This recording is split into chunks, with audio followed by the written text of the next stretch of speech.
Hey guys, thank you for joining today's video. If you are new to my channel, welcome. My name is Valerie and it is so nice to have you. Today's video is going to be different. Normally I would post a spiritual related topic or pick a card reading. However, today's video still kind of falls around the lines of spirituality, kinda. I'm going to be sharing with you some of my paranormal experiences that I have had. This was honestly a poll I had taken on my Instagram, and surprisingly, a lot of people were interested in hearing some of my paranormal experiences. So I figured, why not share them with you guys? Plus, I kind of actually like watching these types of videos on YouTube. So I figured, why not I record some of my paranormal experiences for you? Since there are a lot of experiences that I've personally had, I am making this a part 1 and part 2 video. So if you are interested in hearing more of my stories, make sure to look out for part 2. This is the perfect time to let you know if you want to look out for that video. Go ahead and subscribe and hit the bell icon so that you are notified as soon as that video has been posted. I don't know if I've said this, but I want to let you know that this is not all of my paranormal experiences. These are just some that I've written down that I kind of vividly remember in my head. I'm sure if I were to dig deeper that I would be able to find a lot more paranormal experiences, and this is just kind of like a quick peek into some of the experiences. If you want me to go more in depth on a particular experience, I would gladly do so. Just let me know in the comment section below which experience you would like me to go more in depth on. Also, if you like these paranormal story times or story times in general, please give this video a big thumbs up or even leave a comment in the comment section below. Like I said, you can share what you want me to elaborate on and go more in detail on. You can also share some of your paranormal experiences, or if you've had a paranormal experience that was similar to what I'm about to be sharing. Also, this is my first story time video, so if I seem a little scatterbrained, that would be why. I'm new to storytime videos, so that would be why. Also, if I seem a little nervous, it's because I am nervous sharing some of these stories because I haven't shared all of these stories. Like, I haven't shared them with my friends, I haven't shared them with my family. Most of them that I'm sharing with you do involve my family, but I never really told them what I saw. And putting it out there on a public platform is a little more nerve-wracking. So just letting you know, if I seem a little nervous, if I seem hesitant, if I seem just weird, there's a reason. It's because I'm nervous. This video is also inspired by a question I constantly am getting, especially as a tarot reader and someone that does communicate with spirit. People are always asking me, Val, how and when did you know you were gifted? How did you know you can contact spirits? How did you know you could speak with the spirits? How did you know you could hear the spirits? All kinds of stuff. I'm always being asked basically a general question, when I knew I had this gift. Basically, ever since I was a little girl, I was drawn to the paranormal, and basically ever since childhood, my existence, I have been in tune with spirit. But there was a period in my life where I did shut off my gifts because it started to become overwhelming, and I was starting to get yelled at for the gifts that I had, and when I would share it, I would get yelled at for sharing whatever I saw or I felt or I heard. So I slowly started to shut my gifts off. However, when it comes to having spiritual gifts, I personally believe that we all have a spiritual gift. I believe that we all have this ability personally. I also feel that we all have the capability of having these paranormal experiences, be it positive or negative experiences. However, most of the time we tend to shut off our sixth sense and our gifts as we grow up, as we mature, as we become an adult, and just due to social programming and growing up, we tend to tune out our sixth sense. Alright, so that was a long enough intro, so to speak. Let me go ahead and dive into the stories. The first experience I can remember was when I was in kindergarten, and this was more of a premonition dream. This was also the first time I was ever yelled at for having a dream that was a premonition and basically warning the victim, in a sense. I was yelled at. However, it saved their life, but I was yelled at for it. And just imagine a kindergartner being yelled at for something that they knew and getting yelled at for it because the outcome came out exactly how the kindergartner told it.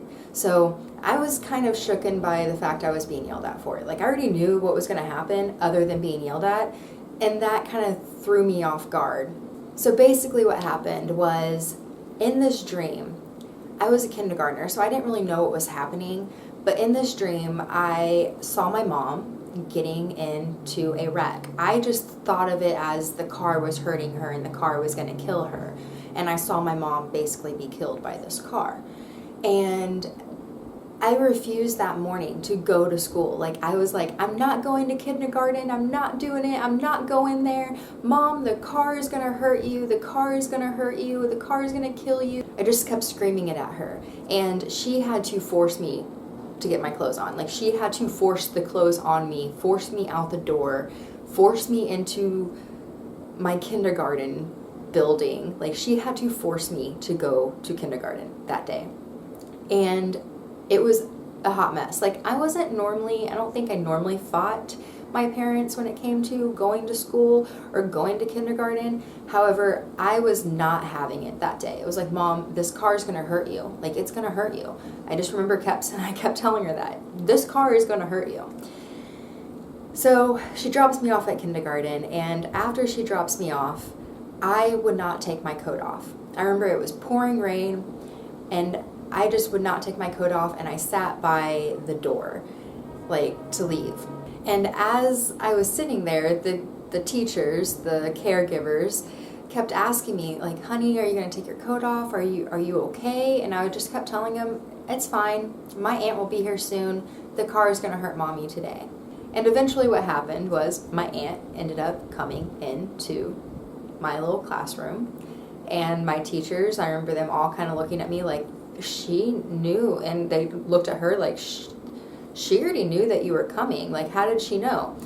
Aunt, being very in tune with her spiritual gifts, I think kind of figured it out. But as we were driving, I told my aunt that the car hurt Mommy, didn't it? And she was just like, yeah, we're going to go see her. And I remember saying, I told her so. I told her so. Basically what happened, though, I don't remember my mom's part, but my mom shared with me later when I got older that she was driving on a typical road that she always drives on, and all of a sudden, and she wasn't wearing her seatbelt, and all of a sudden she heard a voice say, put your seatbelt on. My mom shook it off. The voice said, put your seatbelt on. My mom shook it off again, and then the voice yelled, put your seatbelt on now. And then all of a sudden my mom was like, fine, okay, click. And as soon as she put her seatbelt on, boom, head-on collision, got in a wreck. Could have died, but luckily she escaped with a freaking broken toe, and that was it. A broken toe from putting that seatbelt on. Like, if she didn't have that seatbelt on, I don't even want to imagine what would have happened, but she put her seatbelt on, thankfully, last minute, and she just came out with a broken toe. Now, when I got to the hospital, I told my aunt I was going to tell her. I told her so. But when I got to the hospital to see my mom, that was what I said to her. I said, I told you so. And she yelled at me. Might have been the way I delivered it, but she yelled at me. She was like, don't ever share a dream like that with me again. I don't want to know if you have another dream like that again. Don't share a dream like that with me ever. So that was my first experience, and it kind of scared me. Like, okay, well, I'm not supposed to tell people when I see things. Like, all right, I guess. I remember it was really an experience for me. And I know it was an experience for my mom, for dang sure. So that was my first experience. The next few experiences were all from when I was in elementary school. And they all revolve around being around my mother, which is kind of ironic now that I'm thinking about it and I'm an adult and I kind of am in tune with spirit, but they all revolved around my mother. So these are going to be like shorter stories, but there was a time where my mom was tucking me into bed. This is when we got our first apartment that I had my own room. Normally we lived in a studio apartment, so we were always sleeping together, but this was the first time I had my own room while living with my mother. And when I was getting tucked in for bed, she walked to the door, and as she walked to the door, I vividly remember this like thing coming out of her stomach, like a face coming out of her stomach. It scared the living daylights out of me. I screamed. She asked me what was going on. I had learned my lesson, do not tell what I saw. So I just put my head under the covers and was like, nope, nope, nope. Like, I'm not telling you, because it scared the living daylights out of me. I didn't want her coming near me. However, she kept saying, Valhri, like, seriously, it looks like you saw a ghost or something. Nope, I ain't telling you, nope. Like, it really shook me being yelled at from that first experience. The second experience followed in that household. Followed shortly after that experience. It was like a few nights later, maybe the next night even. Being a child, I mean, your memory kind of gets a little scattered. But basically, this particular experience, I had to describe this thing for you really fast. I had a stuffed animal that I had been given since childbirth, right? And this stuffed animal was a white bear cat. Like, it looked like a cat, but it also looked like a bear. And I named it Kitty. It was my only stuffed animal that I had to have with me all the time. I had to sleep with her. That was my favorite stuffed animal. That was like my go-to toy, my go-to stuffed animal. Now, Kitty was not allowed outside. Kitty was not allowed to go outside because she was white and she could get dirty really quickly. So this is where Kitty comes into play into this story. Basically, my mom tucked me in. I didn't have anything happen, but my mom tucked me in. Shortly after she had tucked me in, all of a sudden, this man walks through my room and stares at me. And I could see him vividly. Like, I could see you and me, like, vividly. Like, he wasn't transparent. He was an odd color, like he was in that sepia. I didn't know what sepia was back then, but he was in an odd color and he was dressed very weirdly. He looked at me, stood in the middle of my room, and I freaked. Like, I was just like, oh my gosh, I don't know what I'm seeing right now. There's a weird man in my room. And I just put my blanket over my head. That was like my go-to move as a child. Just, hope the ghost can't get me here. I don't know why, but I would put my blanket over my head. The next morning, my mom is screaming at me. She says, Valhri, why is Kitty outside? Why is Kitty outside? I was holding on to Kitty. I ended up falling asleep under the blankets, hiding from the ghost, but I was holding on to Kitty. And then I looked around my bed and I was like, Kitty's not in my bed. Where is Kitty? It was literally outside my window. Well, outside of the apartment complex, like on the ground, and we were up like on the top floors, and it was outside. It was in the middle of the apartment complex's grass, basically. So that was the time when a ghost threw my favorite stuffed animal that wasn't allowed to go outside my window. That was freaky because my window was also closed and locked. I didn't have the ability to open that window. I was also I'm very short, so it's not like I could even probably reach the window. Like, it was scary. I remember that one because I was like, okay, this ghost is taking my personal belongings. Okay, so moving on to a new experience. Another experience I had was in my grandma's house. I lived there for a good part of my life, like most of my life. My mom and my dad had separated when I was 2 years old, so whenever I'd go visit my dad, I typically was staying at my grandma's house because he was always on the move.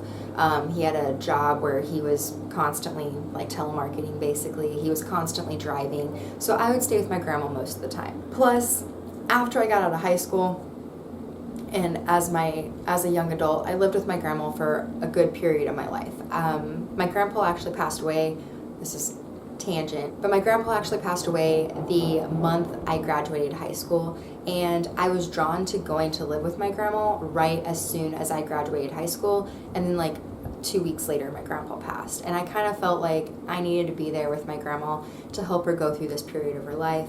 So I did live with my grandma for a good portion of my dang life. So going back to my grandma's house, there is this one part of my grandma's house that I was always scared of, and it's kind of hard to explain, but you go down the stairs and then there's this wall. that had carpet on it for some reason. I think it was because we had dogs and they would scratch at the wall, so they put the carpet up, but it had carpet on it. And then you would go down to like the basement where there was a whole other living area. It had a room, a bathroom, a little living space, everything. Laundry, everything was down there. So basically, I was always scared to go downstairs. Like, I hated being downstairs. Hated it. Hated the stairs, hated that one wall in particular. Now, the reason I'm sharing that part of you is because the basement actually plays a part of this next paranormal experience, so I kind of felt like I needed to share that part with you. The next paranormal experience I had was a dream. So this is another dream. And in a way, it's kind of a premonition dream, but it was really weird. So basically, I kept having this reoccurring dream every freaking night. And there was actually a period where I slept for 3 nights, which is when I had this actual dream. And my dad was kind of like, is she okay? He kept checking on me. I would tell him, I guess, in my sleep. I don't remember telling him this. Like, I'm fine. I'm just tired. But he let me sleep for those 3 days. And I ended up having a crazy dream in the midst of that. But before that 3-night sleep, I was having a repeating dream of me and my dad riding our bicycles through my grandmother's neighborhood. And it's not like we were going anywhere in particular, but I kept having this repeating dream of just he and I riding bikes. Now, when I fell asleep for the 3 nights, all of a sudden the loop of the dream stopped. And what had happened was my dad and I, like, it started out like how all the other repeating, like how the dreams had started. We were riding our bikes. But all of a sudden my dad turned around in the dream and he was like, oh my gosh, there's men following us. There was 3 men following us. And they were all dressed in like black cloaks. And he's like, Valhri, I need you to go to grandma's. I need you to hide. I need you to go there fast, hide, run. I'm going to distract these people. So I ended up going to my grandma's house, pedaling my little heart out. In my dream, I actually remember dropping my bike off at a neighbor's house and then running back to the backyard and going through the back door, going into my grandma's house. So when I get into my grandma's house, I notice that there's no one home, but I hear an organ playing. Now, creepily, my grandma has an organ that she's always kept in the basement, and it's never worked. Like, it has never worked. But she had this organ, and it was playing. So, I don't know, in my dream, I guess I had confidence and courage to go downstairs to the basement, place I hated. But I went downstairs to the basement, and as I go downstairs, I see the organ playing, but somebody's playing it. And she looked like a witch, like your stereotypical witch with the like warts on her nose, big freaking long nose, crazy hair. She looked like a witch. She looked like an evil witch. And while she was playing this organ, I got closer to her and I noticed that she had 4 dolls, like almost like voodoo dolls, even though I didn't know what voodoo dolls were back then. But she had 4 dolls dressed up and laying out. And I remember the sex of the dolls even. There was 1 boy and 3 girls. 4 dolls. For some reason, I knew I had to steal these dolls and to get out of the house as fast as I could. So I did. So I stole the dolls and I booked it out of the house. And as I was running out of the house, I saw the 3 men again. And the witch behind me yelling, like, get them, get them, get them. I start pedaling my heart out. I start going away from the house. And as I'm going away from the house, getting away from the men, getting away from the evil witch, all of a sudden the dolls start turning into babies, like toddlers. They start growing into people, which really freaked me out in my dream. And somehow they still fit in my basket on my bicycle. But I'm pedaling. I finally get to a park and I take them all out of the basket. Now, this is where it kind of gets creepy to me. I was the only child at this moment. I was probably about 5, and I didn't get my first sibling until I was 7. Like, I didn't have my first sibling in my life until I was 7, almost 8 years old. So what is creepy is I have 1 brother and 3 sisters. That to me is a little freaky. Like, still thinking about it, that dream alone just makes me wonder, like, what the heck? I mean, I kind of think I got it, but I'm like, what the heck? Like, That was a weird premonition dream to have. And it even left me in a 3-night coma, basically. Not really, but I was coherent. I just didn't get up to do anything. I didn't get up to eat, use the restroom, get a drink of water, nothing. I went on a 3-day binge of sleeping and had this dream that I saw my brother and my 3 sisters. Like, that is just weird. Okay, so the next experience was when I was in high school. To give you a little bit of a backstory, I didn't have a good man living in that house. I'm not going to say too much. You can read between the lines. The spirits kind of help read between the lines. But I was living in a house with not a great so man. And this was not my father. This was somebody else. Also, while living in this house, I did not have a door. The man in the house, he ended up ripping the door off its hinges, and I was not allowed to have a door because I would constantly lock the door, and that was not acceptable, blah, blah, blah, blah. So he took the door off its hinges. So basically what happened was I had a grandpa that passed away when I was 6 years old. I had not really known this grandpa. However, he was the first experience I had with death.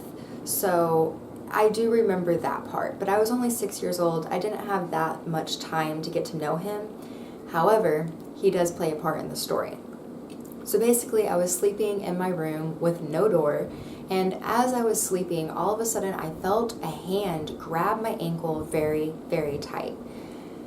So I looked down at my ankle to see what the heck was grabbing me, and it was my grandpa that had passed away when I was 6. He was just looking at me. But then all of a sudden he looked towards the closet and started pointing, like full arm, like pointing towards the closet. As I brought my attention to the closet, I saw a being that was crouched that all of a sudden stood up, and it was a massive black shadow. But it wasn't like any other black shadow I had seen.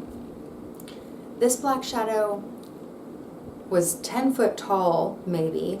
It had long flowing hair, like I could see the details in the hair, and glowing white eyes with like a glowing piece in her chest. And I actually found a picture of what it looks similar to, so if I can find it again here, I'll post it here somewhere. But basically I saw this shadow, this thing, and as I made eye contact with that shadow, it pointed to my door. And when it pointed to my door, the man in the house was standing at my door. I had my eyes filled with tears, and apparently I had went ghost white. He came in, rushing in, saying, "Oh my gosh, are you okay? Looks like you just saw a ghost." I just ran out of my room screaming. And I actually remember that night I went to my mom's room and I started crying hysterically, and she's like, "What just happened?" And I had to tell her, like, I just saw Grandpa and it scared the living daylights out of me. I didn't tell her the whole reason why it scared me because I knew what the ghosts were trying to say. I knew what they were getting at. I knew what they were protecting me from. But at the same time, I wasn't ready to tell my mom. I was scared to tell my mom. I was scared of what could happen. I learned that I was actually supposed to see that, and I was actually supposed to go through that because shortly after I did get the courage to tell my mom what was going on between the man and I. Read between the lines. But my mom actually said a prayer with me that night, and that was the last time I'd actually ever seen my grandpa so vividly and that shadow so vividly. I still see shadows, but I don't see them as vividly. And as I'm growing up and as I'm unprogramming myself, I am becoming more able to see. But that was the moment it like literally like cut off for me for like a long time. Well, that is the end of this story time video. This video is probably getting very, very long. If you liked this video, please give it a thumbs up. Go ahead and drop a comment. What was your favorite story time? Do you have a similar experience? Did you have a similar experience? Or even share one of your personal experiences in the paranormal world. Thank you for being a part of this journey, and thank you for allowing me to be a part of yours. I am sending you so much light, love, and gratitude. Until next time, don't fear in believing. Bye, loves.